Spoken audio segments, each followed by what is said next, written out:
کیا آپ جانتے ہیں کہ کوکاف کہاں واقع ہے؟ اور کیا آپ کو معلوم ہے کہ کوکاف کی کہانیوں میں کتنی حقیقت ہے؟ تو چلیے چلتے ہیں آج کی ویڈیو کی جانب۔ کوکاف کا ذکر تو آپ نے بچپن میں بہت سی کتابوں میں اور کہانیوں میں سنا ہوگا۔ جیسے ایک بادشاہ کی بیٹی محل کی چھت پر گھوم رہی ہوتی ہے، ایک دیو اس کو اٹھا کر کوکاف میں قید کر دیتا ہے۔ بادشاہ مختلف ممالک کے شہزادوں کو اس مہم پر روانہ کرتا ہے کہ جو میری شہزادی کو واپس لائے گا میں اس کی شادی اپنی بیٹی سے کر دوں گا۔ تو ایک نیک دل شہزادہ بھی اس مہم پر روانہ ہوتا ہے۔ اس کی ملاقات ایک بزرگ سے ہوتی ہے۔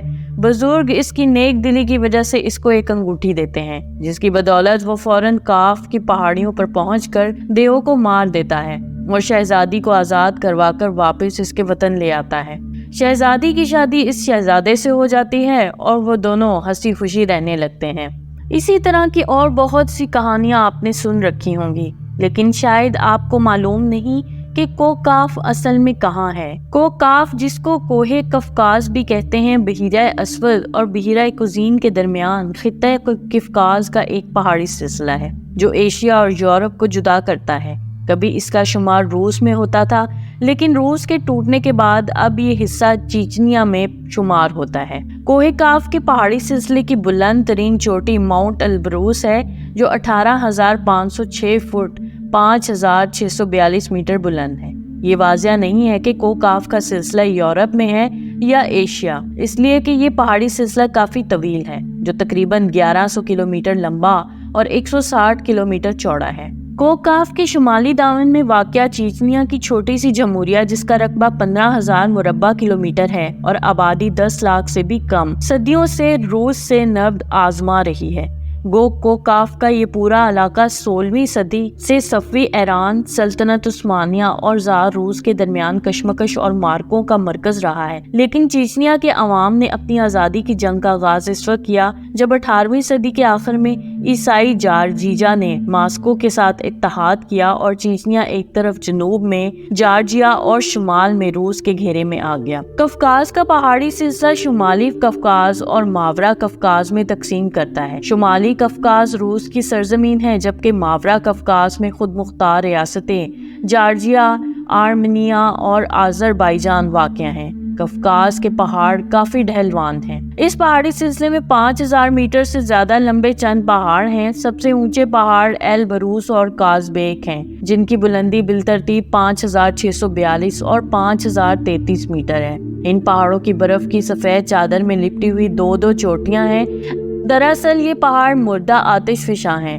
پہاڑوں کی مخروط شکل ڈھلوانوں پر گرم گیسوں کا اخراج اور معدنی پانی کے سرچشمے آتش فشانوں کے گزرے وقت میں پھنسنے کی یاد دلاتے ہیں۔ اس علاقے میں معدنی پانی کے سرچشموں کی بہتات ہے۔ سب سے مقبول سرچشموں کے نام نارزان، برسومی اور یاسین توکی ہیں۔ ان کے قریب مشہور صحت گاہیں اور تفریحی مقامات واقع ہیں، جہاں روسی لوگ سوویت زمانے سے آرام اور تفریح کرنا پسند کرتے ہیں۔ شمالی قفقاز کے حالات موسمی طور پر معتدل ہیں۔ اونچے پہاڑ گرم جنوبی ہواؤں کو وہاں نہیں آنے دیتے، جبکہ یوں ٹھنڈی شمالی ہوائیں اس علاقے تک نہیں پہنچتی۔ جاڑے میں شمالی قفقاز میں کڑاکے کی سردی نہیں پڑتی اور گرمیوں میں درائے کوہان کی وادی میں چاول جیسی فصل اگانے کے لیے سازگار حالات ہیں۔ وہاں سے شمال کی طرف چاول اور کہیں نہیں اگایا جا سکتا۔ شمالی قفقاز میں بہت زیادہ گلیشیئرز موجود ہیں۔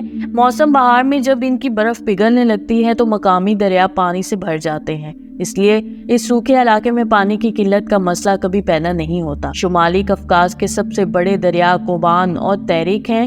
قفقاز صحت بخش ہوا کا ایک ذخیرہ ہے اور اس کے مناظر کو بے حد حسین قرار دیا جائے تو مبالغہ نہیں ہوگا۔